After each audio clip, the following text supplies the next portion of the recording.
ఒంటి పేరు సీను, ఇంటి పేరు డాను, అమితాబ్ బచ్చన్ కి అబ్బో మనం చాలా పెద్ద ఫ్యాన్. అది డైలాగ్. అమితాబ్ బచ్చన్ గారు ఉన్నారే, రెడీ? చెప్పేయాలండి. కూర్చొని చెప్తారా అండి అమితాబ్ బచ్చన్ గారు డైలాగ్? కెమెరా ముందు ఎంతైనా యాక్ట్ చేస్తాను కానీ ఇలాంటి కొంచెం కష్టం. మీకు ఇంకొకసారి చూస్తారా? చెప్పేస్తానండి. చెప్పేస్తారా?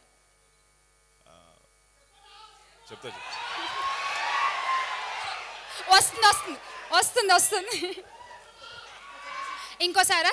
ఇంకొకసారి అంటే చూపించండి ప్లీజ్.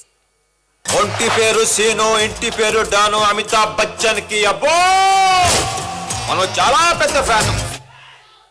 ఒంటి పేరు సీను, ఇంటి పేరు డాను, అమితాబ్ బచ్చన్ కి అబ్బో మనం చాలా పెద్ద ఫ్యాన్.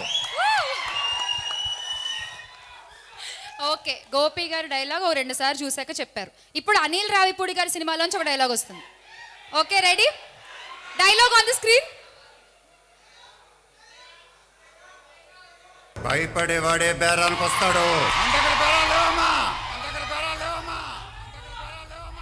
మీరంతా నేను కాపాడుకునే ప్రాణాలు రా.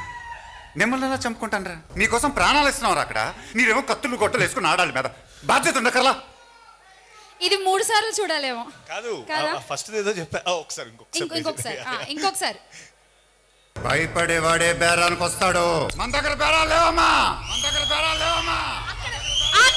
ఇక్కడ దాకా చాలంట. అక్కడ వరకు చాలా. భయపడేవాడే బేరాలకు వస్తాడు. మన దగ్గర బేరాలు లేవమ్మా. నిజంగానే బేరాలు లేవా కృష్ణ గారు? ఇచ్చి పడే. ఓకే, ఇప్పుడు కొరటాల శివ గారి మూవీ డైలాగ్ చూద్దాము. ఫర్ ద ఫస్ట్ టైం ఈ సినిమాని ప్రెజెంట్ చేస్తున్నారు కొరటాల శివ గారు.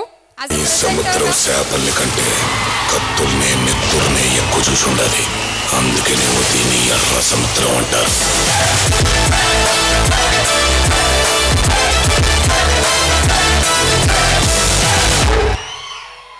ఈ సముద్రం చేపల కంటే కత్తుల్ని నెత్తుల్ని ఎక్కువ చూసుండదు. అందుకనే దీన్ని ఎర్ర సముద్రం అంటారు. ఇది ఒకసారి చూడగానే చెప్పేశారు అసలు. దేవరా సూపర్.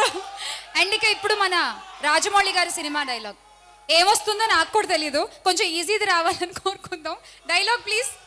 వాడిపోతే వీడు, వీడిపోతే నేను, నేను పోతే నా అమ్మ మొగుడంటూ ఎవరైనా అధికారం కోసం ఎగబడితే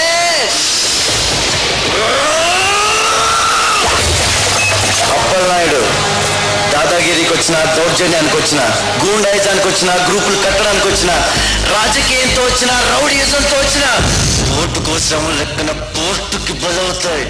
తీరంలో కెరటాలు ఎరుపు రంగు పూసుకుని పోటెత్తుతాయి. ఇది మధ్యలో కట్ చేస్తే సార్ ఫ్యాన్స్ ఒప్పుకోరు సార్. సో కట్ చేయడం కుదరదు. చెప్తే ఫ్యాన్స్ కొడతారండి. అది నేను చెప్పకూడదు. ఆ సెకండ్ పార్ట్. సరే, ఎంతవరకు వస్తుందో చూద్దాం. ఫస్ట్ పార్ట్ చెప్తానండి. ఆ సెకండ్ పార్ట్ ప్రభాసాన్ని నేను చేయలేను. అది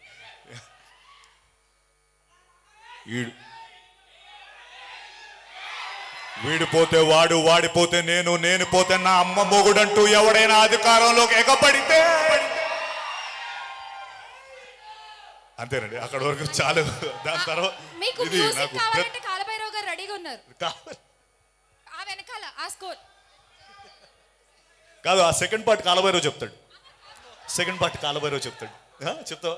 ఒకసారి ప్లే చేయండి. Second part చెప్తాడంట. దాదాగిరికి వచ్చిన, దౌర్జన్యానికి వచ్చిన, గూండాయిజానికి వచ్చిన, గ్రూపులు కట్టడానికి వచ్చిన, రాజకీయంతో వచ్చిన, రౌడీజంతో వచ్చిన ఓటు కోసం లెక్కన పోర్టుకి బలవుతాయి. తీరంలో కెరటాలు ఎరుపు రంగు పూసుకుని పోటెత్తుతాయి.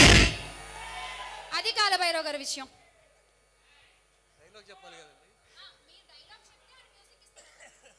కాదు, నేను డైలాగ్ చెప్పమన్నాను. నేను ఇస్తా మ్యూజిక్.